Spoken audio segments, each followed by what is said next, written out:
Hello guys, जैसे कि अभी एक खबर चल रही है जो आपने कहीं देखी और सुनी होगी।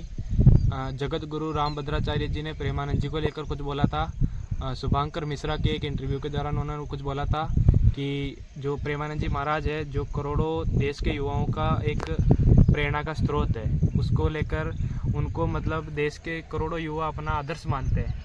उनको लेकर वो रामभद्राचार्य जी ने उनके ऊपर कमेंट किया था कि ये तो एक चोर है, और उनके द्वारा जो बोले गए संस्कृत के कुछ श्लोक है उनका जवाब देकर बताएं, और उनको संस्कृत का एक शब्द भी नहीं आता है, ऐसा रामभद्राचार्य जी ने शुभांकर मिश्रा के एक इंटरव्यू के दौरान कहा, जो कि एक बहुत ही गलत बात है। जो दोनों ही संत भारत के मतलब महान संतों में आते हैं, और प्रेमानंद जी महाराज तो मतलब राधे राधे का नाम जपते रहते हैं, और वृंदावन में आप जानते हैं कि वो हजारों युवाओं का एक प्रेरणा का स्रोत बन चुके हैं। और उनको लेकर देश के कुछ महान संतों ने लेकर टिप्पणियां और की है।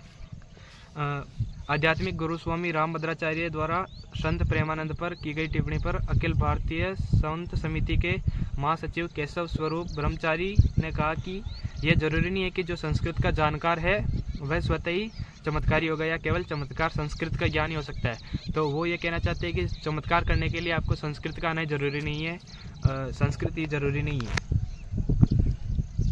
उनके बाद एक और आध्यात्मिक गुरु स्वामी रामभद्राचार्य की टिप्पणी पर आचार्य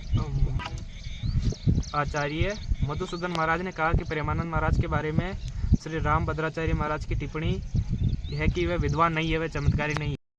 और रामभद्राचार्य जी की इस टिप्पणी पर सीताराम दास महाराज कहते हैं कि रामभद्राचार्य का बयान संकीर्ण मानसिकता को दर्शाता है। प्रेमानंद महाराज लाखों युवाओं के लिए प्रेरणा है, जो कि सही बात है। प्रेमानंद जी महाराज को देखकर लाखों युवा अपने करियर को निखारते हैं, और मतलब ऐसी डिप्रेशन वाली स्थिति से बाहर आते हैं, और इसीलिए प्रेमानंद जी महाराज पर इस तरह की टिप्पणी करना एकदम गलत बात है।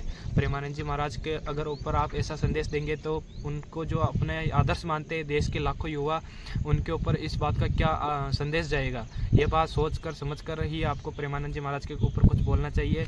जबकि प्रेमानंद जी महाराज एक चमत्कारी हो चाहे मत हो, लेकिन उनकी शब्दों में ऐसा है कि वो बिना किसी चमत्कार के भी चमत्कार कर सकते हैं प्रेमानंद जी महाराज। तो आप उन पर ऐसा कमेंट करना बंद करें।